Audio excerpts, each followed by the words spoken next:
me préparer et je vais juste mettre en place la technologie. Vous savez, la chose qui est la moins fiable dans, dans ce monde.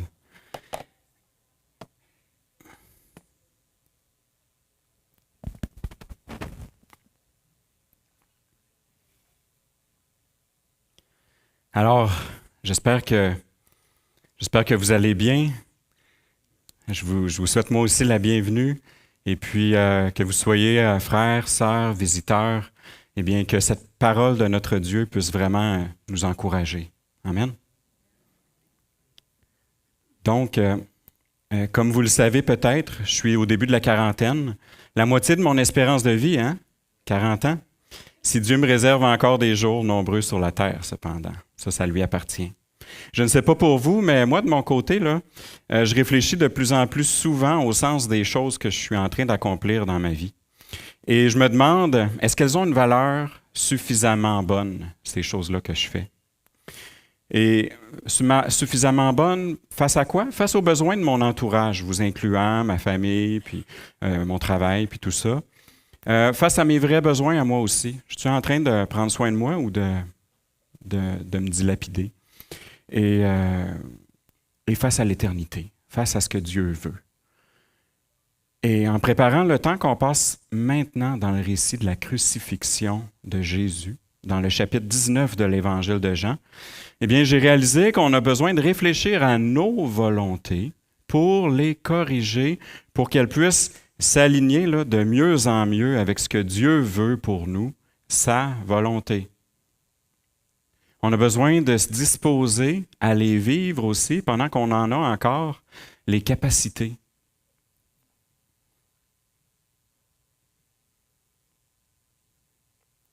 Alors Jésus, c'est le grand maître dans l'art de vivre la volonté de Dieu.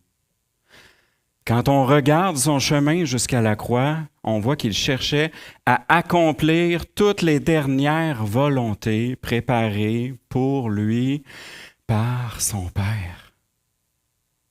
Et vous savez, frères et sœurs, je prie là, qu'en Église, on puisse accomplir les bonnes volontés préparées par Dieu pour nous. Il n'y en a pas de mauvaise volonté préparée par Dieu pour nous. Et qu'individuellement, tu puisses toi aussi le faire jusqu'à la fin de tes jours sur la terre. Je vous invite à prier. Seigneur, en plus de ce que je viens de dire, là, je veux te louer pour ta grâce qui nous a dirigés jusqu'à aujourd'hui à accomplir ta volonté de toutes sortes de façons. Aide-nous maintenant à bien nous concentrer sur ta parole pour t'adorer et pour en tirer le plus grand bénéfice. Amen.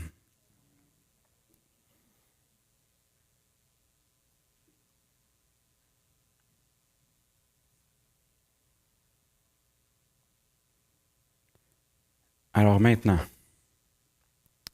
voici un portrait de Jacques Tissot, peint par sa propre main quand il avait près de 30 ans, en 1865. Quand il est arrivé à la cinquantaine, notre homme a vécu une sorte de réveil spirituel. Il s'est alors mis à peindre un grand nombre de gouaches au sujet de l'histoire biblique. Et on les regarde et on ne dit pas « wash ». Il a fait 3 voyages au Moyen-Orient pour développer le réalisme des paysages et des habitants. Il a produit plus de 350 illustrations de la vie de Jésus-Christ. C'est comme s'il nous invitait presque chaque jour, chaque année, à méditer une étape dans la vie du Messie. Ce matin, on avance dans l'Évangile de Jean et la plupart des illustrations qu'on regarde proviennent de lui, Jacques Tissot. J'ai apprécié qu'elles sont sobres et plutôt réalistes. Et certaines d'entre elles intègrent des éléments symboliques pour faire ressortir les éléments spirituels, parfois difficiles à saisir. En les regardant, on voit qu'il voulait nous marquer d'une impression forte concernant Jésus.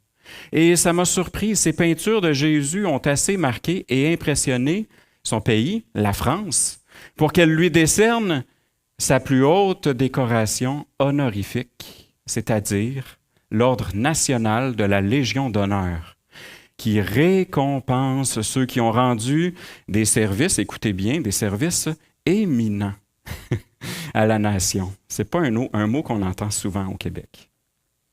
En réfléchissant à ça, je réalisais comment on peut tous marquer le monde et l'Église et notre famille d'une impression qui plaît à Dieu, qui est dans sa volonté. Chacun à notre façon, dans notre ouvrage, nos relations, nos habitudes. Et par la grâce de Dieu, on pourrait recevoir les honneurs que j'espère qu'on va tous recevoir un jour à la fin, là, ou au début de la fin, peu importe. Ce sont ceux de Dieu qui dira « Bon et fidèle serviteur, entre dans la présence de ton Maître, dans la joie de ton Maître. » Amen. Parlant de la fin, tout un manoir, hein? Une chose qui m'a intrigué au sujet de Jacques Tissot, c'est qu'il a connu une mort brutale dans sa demeure à l'âge de 65 ans.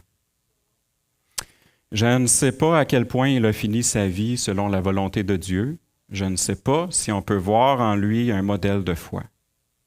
Surprenant. Mais j'ai confiance qu'en lisant la vie de Jésus, on trouve le meilleur modèle pour accomplir la volonté de Dieu. Et donc, ce matin, avec l'apôtre Jean, on va être saisi par la majesté de Jésus, qui a reçu la plus haute distinction honorifique, parce qu'il a rendu les plus éminents services à l'humanité. Il est mort pour nous sauver du péché, nous faire naître de nouveau dans sa famille céleste et nous donner la vie éternelle. Et je viens de vous dire ça là, en 3 secondes, là, comme si c'était rien. Hein? Maintenant qu'on s'apprête à lire Jean 19, à partir du verset 17, je vous invite à continuer à regarder les illustrations choisies pour accompagner la lecture. Je vais afficher les textes après la lecture. La semaine passée, on a vu avec Serge comment Pilate a condamné Jésus sous l'influence des chefs religieux. Et aujourd'hui, on lit que Jésus, portant sa croix, sortit de la ville pour aller vers l'endroit appelé le crâne, qui se dit en hébreu Golgotha. C'est là qu'ils le crucifièrent et avec lui 2 autres, un de chaque côté et Jésus au milieu. On a vu Jésus épuisé de porter sa croix. C'est normal, étant donné les flagellations qu'il a subies, que Serge nous décrivait la semaine passée. En tenant compte des autres évangélistes que Jean, on sait que les soldats lui ont remis ses vêtements pour son parcours avec la croix. On remercie la sensibilité du peintre qui nous épargne de voir comment ses vêtements sont maintenant tachés de son sang. Les autres évangélistes ne mentionnent même pas que Jésus a porté sa croix. C'est probablement parce qu'il a à peine réussi à sortir de la ville intérieure avant de s'effondrer. C'est à ce moment-là que les soldats ont forcé un passant à porter la croix. Et, sous l'inspiration du Saint-Esprit, Jean a voulu nous faire connaître qu'au début, Jésus a lui-même porté sa croix pour sortir de la ville. On sait qu'il n'y a que Jésus qui pouvait être le serviteur souffrant qui se charge de nos péchés. On pense à Isaïe 53, hein, si on connaît nos prophètes, là, si vous voyez ce que je veux dire. Là. En même temps, on se demande si on est aussi appelés, nous, à suivre l'exemple de Jésus jusque-là. Ou bien est-ce que c'est une application qui serait peut-être tirée par les cheveux? Là? On pourrait dire, hey, « Exagère pas, Daniel, demande-nous pas ça. » Alors, pour un bref instant, permettez-moi de nous diriger dans un petit parcours exploratoire. Et c'est l'évangéliste Luc qui nous rappelle que Jésus disait « Si quelqu'un veut être mon disciple, qu'il renonce à lui-même, qu'il se charge chaque jour de sa croix et qu'il me suive. » Et c'était tellement important pour lui qu'on soit prêt à porter notre croix pour le suivre, qu'il a clarifié plus tard. « Celui qui ne porte pas sa croix et ne me suit pas ne peut pas être mon disciple. » Alors, est-ce que Jésus demande de faire des choses qu'il n'est pas prêt à faire? Hein? Jésus demande à ses disciples de faire des choses qu'il est lui-même prêt à vivre. Malgré tout, ce n'est pas facile à envisager pour nous, ni pour lui, hein? Et si la volonté de Jésus, là, pour nous, c'est qu'on porte notre croix pour le suivre dans les bonnes œuvres qu'il a préparées pour nous. Est-ce que tu es prêt? Est-ce que tu es prête, homme, femme, à embarquer dans le programme de souffrance et accomplir cette volonté-là pour accomplir les bonnes volontés? L'apôtre Paul pense que oui, tu es prêt, tu es prête.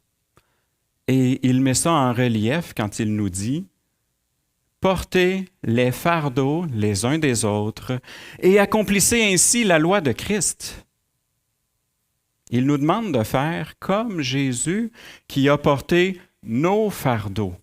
Jésus a suivi sa loi d'amour selon ses capacités. Et ses capacités étaient tellement grandes qu'elles lui ont permis de se charger de nos péchés une fois pour toutes. Alors on peut dire merci Seigneur. Et de notre côté en Église, qu'est-ce qu'on peut faire quand on voit le péché abonder et grouiller au milieu de nous? Les apôtres nous rappellent qu'on a le fardeau et les capacités de s'avertir et de s'encourager à vivre le bien en abandonnant le mal. Et c'est une des façons qu'on a d'accomplir la volonté de Dieu en accomplissant la loi de Christ. Et cette idée d'accomplir la loi de Christ, elle nous ramène dans Jean, quand Jésus a dit « Je vous donne un commandement nouveau. Aimez-vous les uns les autres. Comme je vous ai aimé, vous aussi, aimez-vous les uns les autres. » En disant ça, Jésus parlait comme un roi qui a le privilège de déterminer comment on doit vivre dans son royaume, n'est-ce pas? Gardez ça en tête, on va y revenir. Jésus, lui, là, il nous a tellement aimés en portant nos fardeaux qu'il a choisi de le faire jusqu'à sa propre mort. C'est quelque chose. Rendu ici, on comprend que quand on s'aime en portant les fardeaux les uns des autres, eh bien, on accomplit ce que Jésus nous demande. Et alors, c'est à cela que tous reconnaîtront que vous êtes mes disciples, si vous avez de l'amour les uns pour les autres. C'est quoi la marque du disciple de Jésus? C'est l'amour de Dieu qui nous habite et qui nous conduit à porter les fardeaux les uns des autres. C'est comme ça que Dieu veut qu'on marque notre entourage d'une impression forte. On se rend des services éminents en portant les fardeaux les uns des autres, un peu comme Jésus qui portait sa croix par amour pour nous vers Golgotha, où on l'a élevé sur son instrument de torture entre ciel et terre, suspendu au bois par des clous pour l'humilier, crucifié au milieu de deux autres. Une chose qui peut nous troubler, c'est que contrairement aux autres évangélistes, Jean n'explique pas la différence entre Jésus et les deux autres.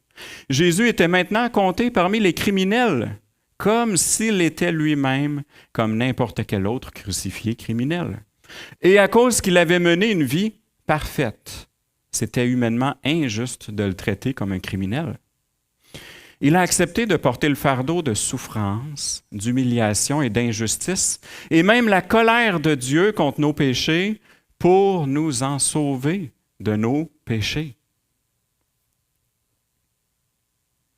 Donc Jésus a accompli la volonté du Père en nous aimant assez pour porter nos péchés sur la croix.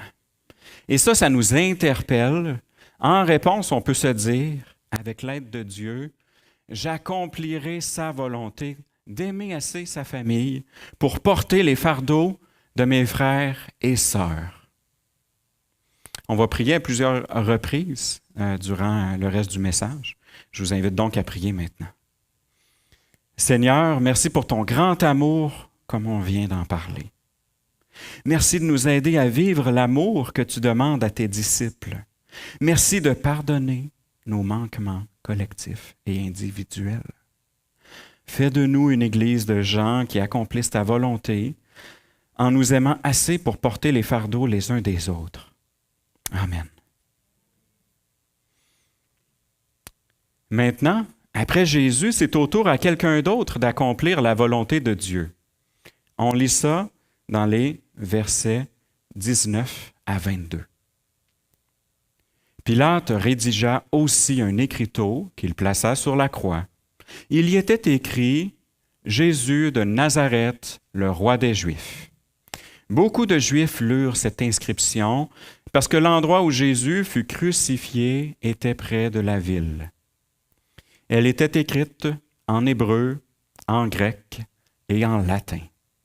Les chefs des prêtres des Juifs dirent à Pilate, « N'écris pas le roi des Juifs, mais plutôt cet homme a dit, « Je suis le roi des Juifs. » Pilate répondit, « Ce que j'ai écrit, je l'ai écrit. »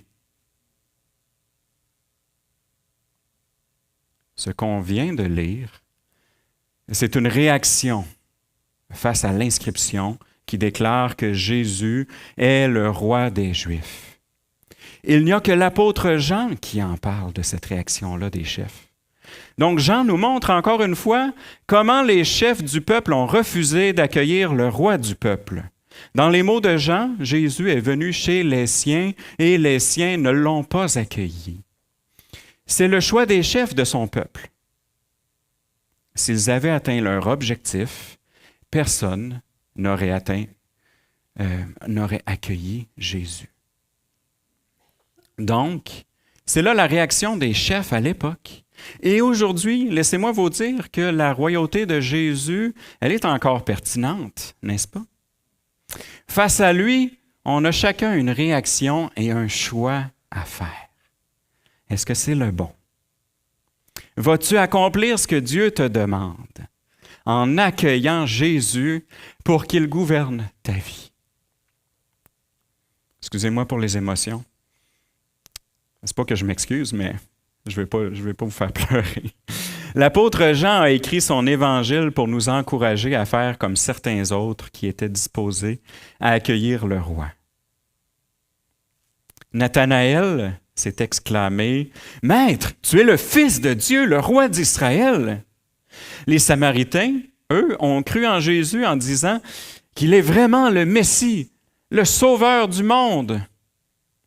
Et la foule à Jérusalem criait « Béni soit celui qui vient au nom du Seigneur, le roi d'Israël. » Amen, hein?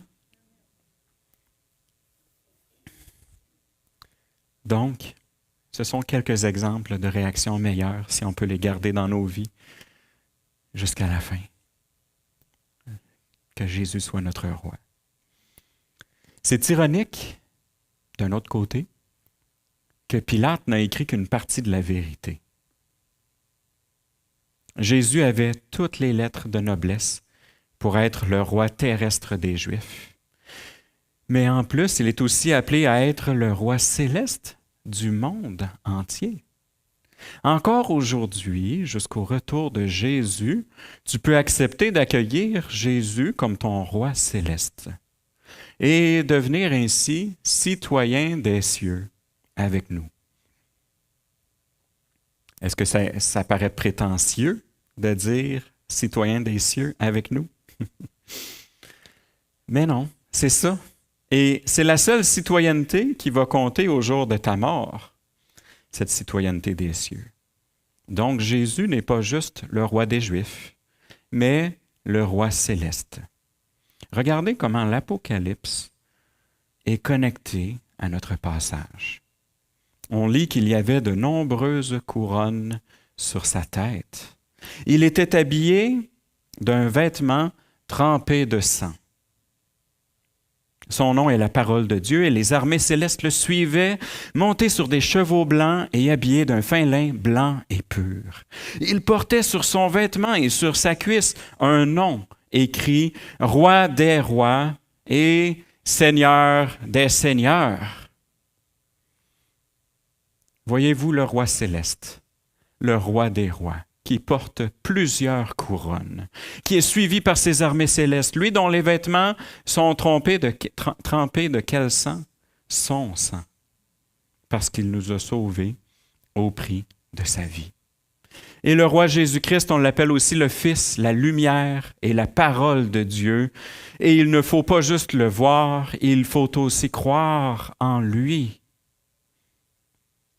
C'est pour ça que Jean écrivait qu'à tous ceux qui l'ont accepté, à ceux qui croient en son nom, elle a donné le droit de devenir enfants de Dieu. Et la parole s'est faite homme, elle a habité parmi nous, pleine de grâce et de vérité, vulnérable. C'est pas écrit vulnérable, mais elle a habité parmi nous. Et nous avons contemplé sa gloire, une gloire comme celle du Fils unique, venu du Père. Dans sa glorieuse grâce, Dieu veut qu'on appartienne, enfants de Dieu, à sa famille en devenant ses enfants. Et pour rendre ça possible, Jésus devait être élevé dans la gloire unique du Fils unique. Et donc, c'était ça la mission royale de Jésus, d'être donné par Dieu dans son amour, d'être élevé sur la croix pour qu'en croyant en lui, on soit sauvé et qu'on ait la vie éternelle. Donc, en rédigeant ce qu'il a écrit au sujet de Jésus, sans s'en rendre compte, Pilate accomplissait une des dernières volontés de Dieu pour la vie de Jésus sur la terre. Il fallait qu'on réfléchisse une autre fois, si ce n'était pas assez, aux dimensions étrangement glorieuses de la royauté de Jésus. Par exemple, sa première couronne était une couronne de souffrance, d'épines. Et son premier trône élevé au-dessus du peuple était la croix. Il était élevé au-dessus du peuple, pas comme un tyran, mais comme le roi serviteur souffrant qui le sauvait, son peuple, au prix de sa vie. C'est notre roi.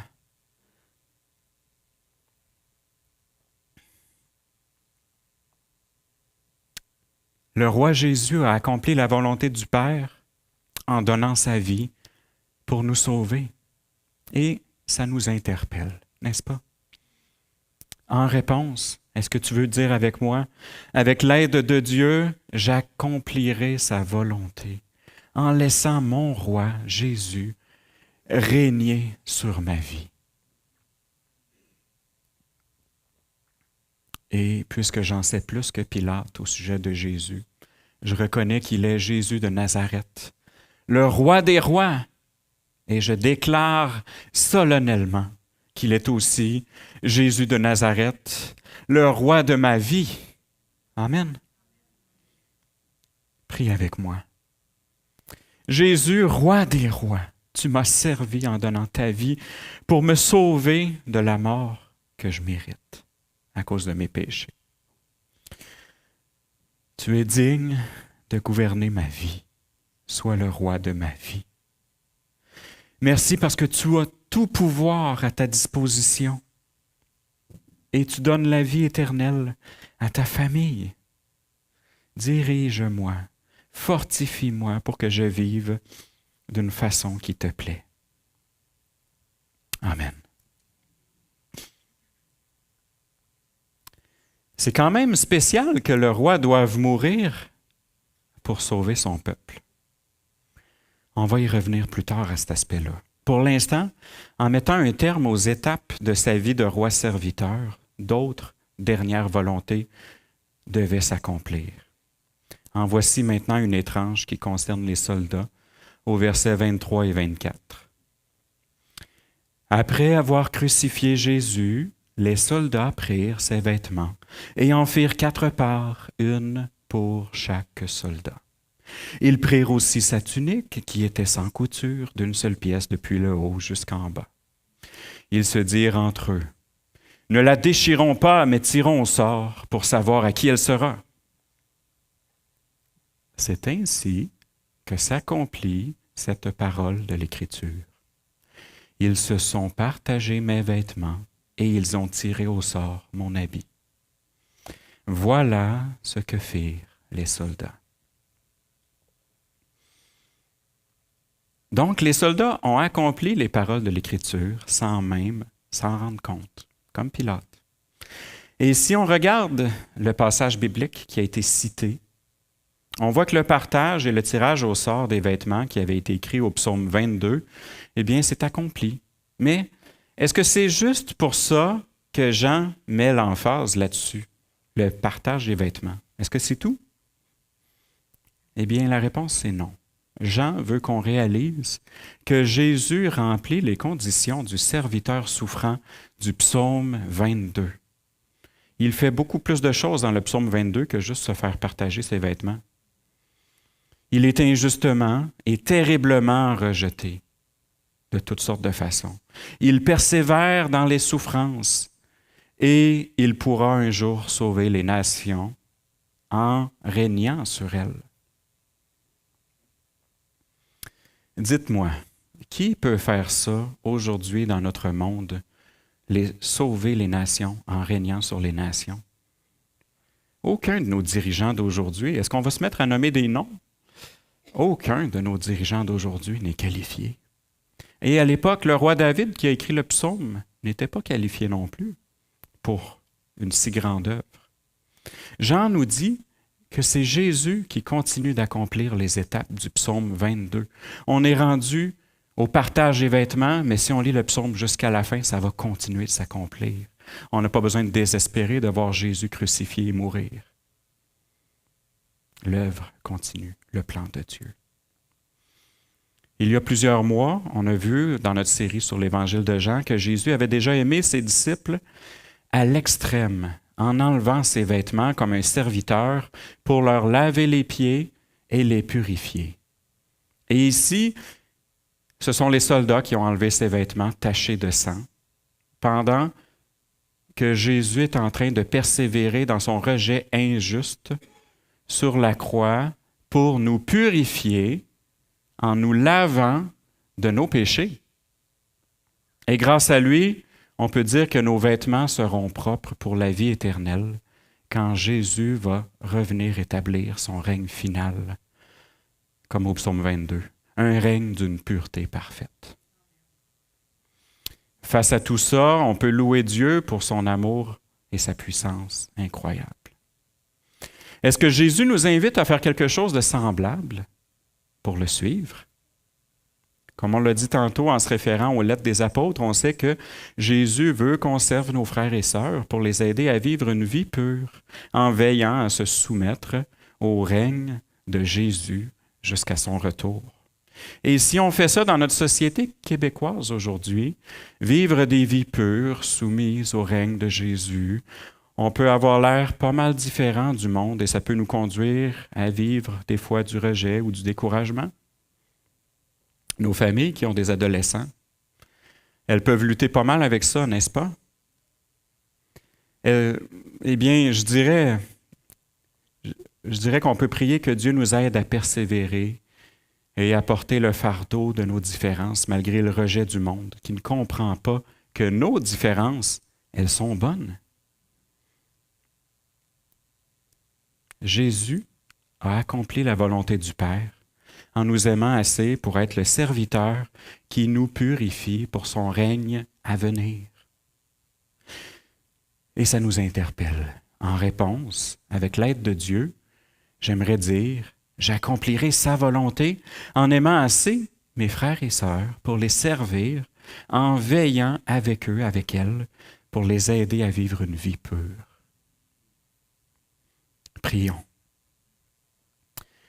Seigneur, aide-nous à nous aimer assez pour veiller ensemble à notre pureté, en attendant que tu reviennes finir d'établir ton règne. Et merci parce qu'on est déjà en train de le faire. Aide-nous aussi à nous pardonner nos offenses entre nous et à ne rien retenir contre nos frères et sœurs. Glorifie ton nom à travers nos vies. Aide-nous à accepter d'y perdre des plumes, comme toi tu as accepté de perdre tant de choses pour nous. Amen. Sans s'en rendre compte, les soldats ont accompli la volonté de Dieu pour nous aider à comprendre comment Jésus était prêt à nous servir. Qui d'autre y avait-il près de Jésus pour participer et accomplir la volonté de Dieu? Les versets 25 à 27 nous montrent que près de la croix de Jésus se tenaient 4 femmes qui n'avaient pas besoin qu'on leur dise comment être des femmes. Sa mère, la sœur de sa mère, Marie la femme de Clopas et Marie de Magdala. Jésus vit sa mère et près d'elle le disciple qu'il aimait. Il dit à sa mère, « Femme, voici ton fils. » Puis il dit au disciple, « Voici ta mère. »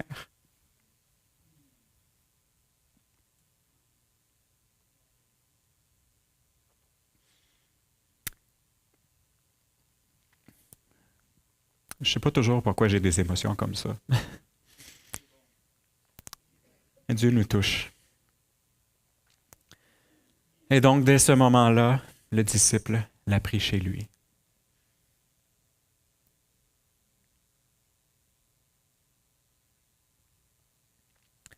Grâce à cet interlude qui nous est seulement rapporté par l'apôtre Jean, on comprend mieux différentes choses. C'est le tour à la mère de Jésus et à Jean, le disciple bien-aimé, d'accomplir la volonté de Dieu en collaborant avec Jésus.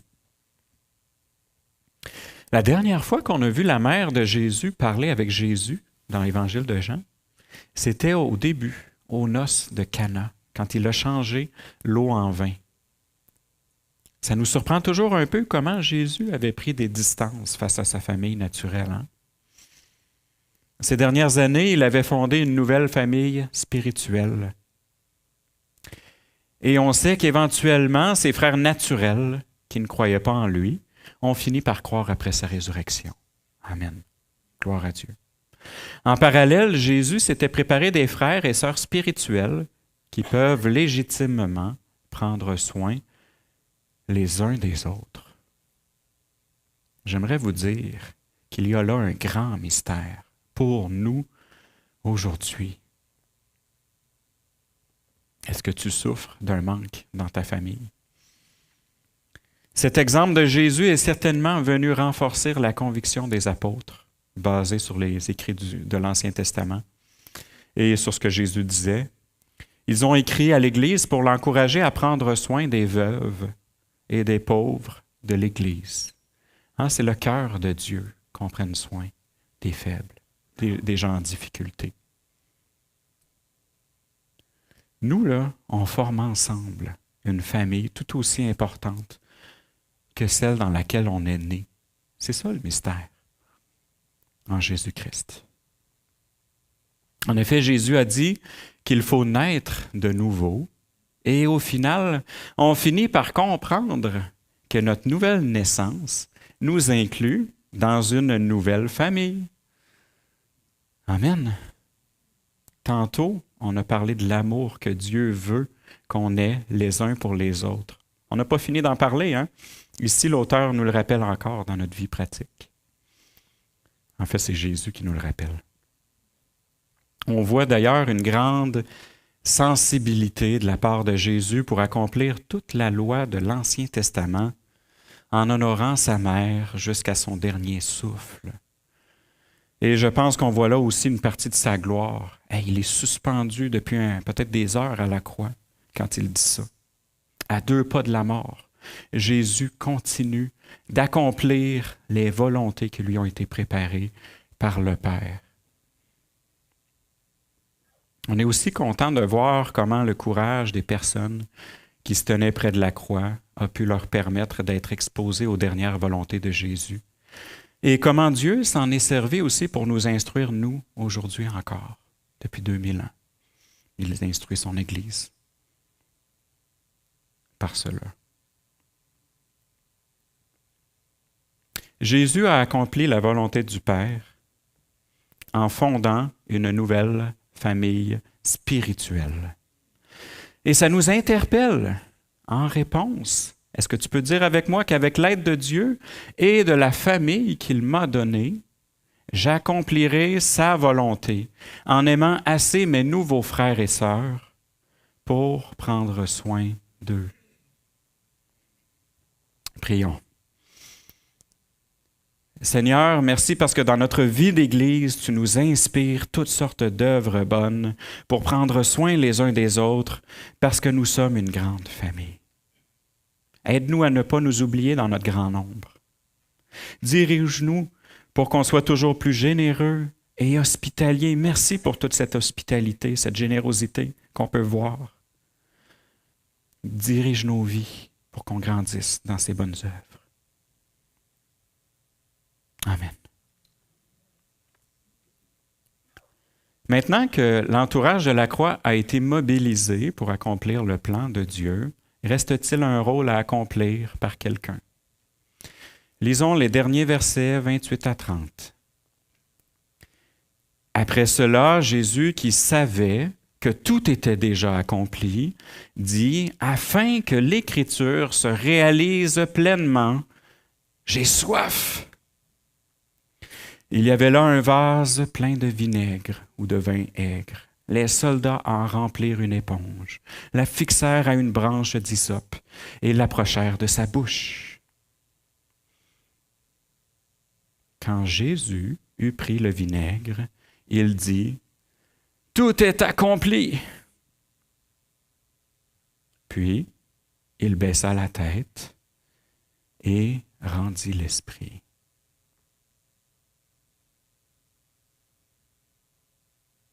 2000 ans plus tard, on élève encore nos regards vers la mort de Jésus sur la croix pour en comprendre le sens et l'impact pour nos vies.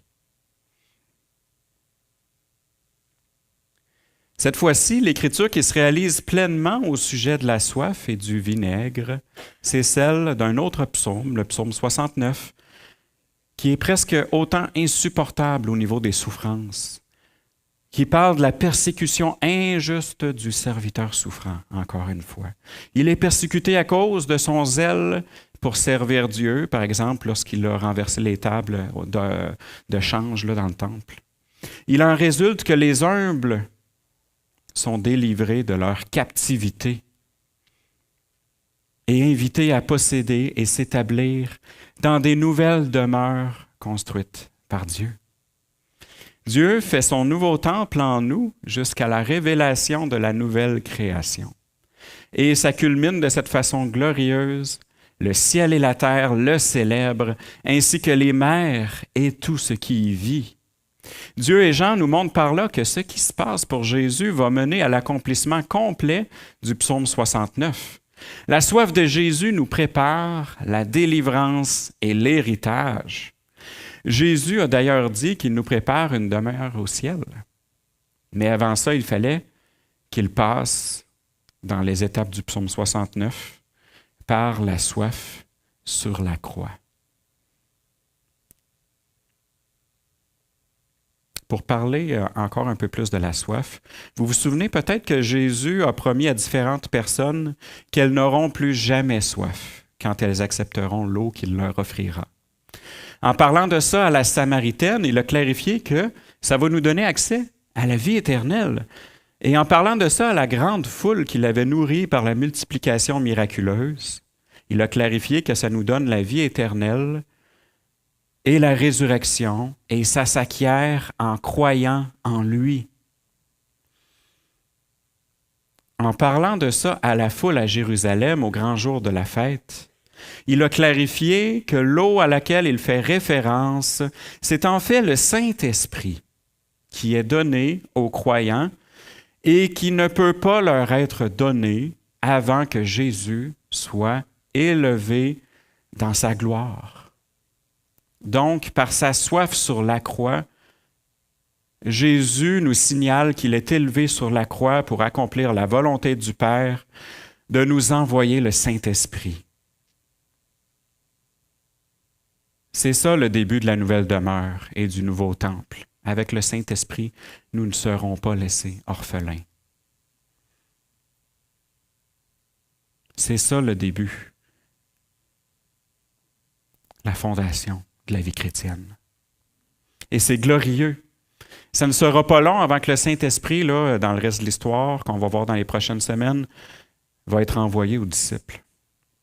À ce stade-ci, on observe que Jésus a été pris par la soif pour qu'on n'ait plus jamais à souffrir de la soif. Un esprit renouvelé. L'Esprit de Dieu en nous. Jésus a accompli la volonté du Père de lui faire boire la coupe amère de la colère de Dieu contre le péché du monde. En échange, il prépare pour son Église purifiée un festin de noces dans lequel il nous offrira un vin nouveau lorsqu'il mangera et boira à nouveau en compagnie de la famille de son peuple sauvé. Et je t'invite, toi qui viens d'entrer avec le reste de l'équipe de louanges, à t'approcher, ma chère épouse. J'ai peut-être gêné ma femme en lui disant ça. Vous savez, finalement, on a lu que les dernières paroles de Jésus sur la croix ont été « Tout est accompli ». Ici, par le symbolisme, l'artiste cherchait à dépeindre c'est quoi qui est tout accompli.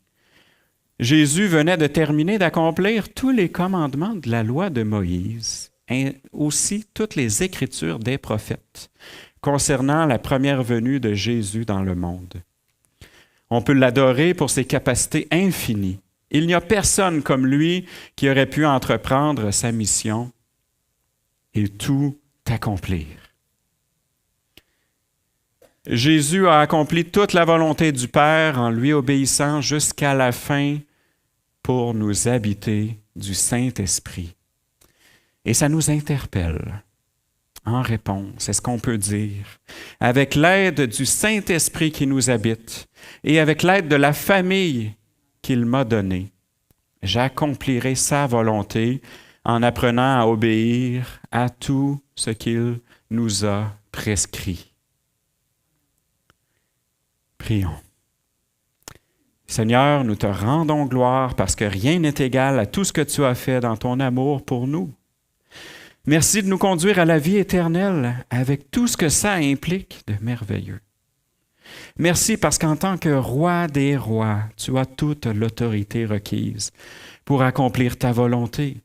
Sois notre maître et gouverne nos vies. Aide-nous à nous enseigner les uns les autres à obéir à tout ce que tu as prescrit. Merci parce que tu es avec nous chaque jour par ton Saint-Esprit. Béni sois-tu. Et que le monde entier te rende un jour gloire en reconnaissant que Jésus-Christ est le Seigneur. Amen. Finalement, il reste une chose surprenante dans notre passage et ça connecte avec quelque chose que Jésus avait dit auparavant. « Je donne ma vie pour mes brebis. Le Père m'aime parce que je donne ma vie pour la reprendre ensuite.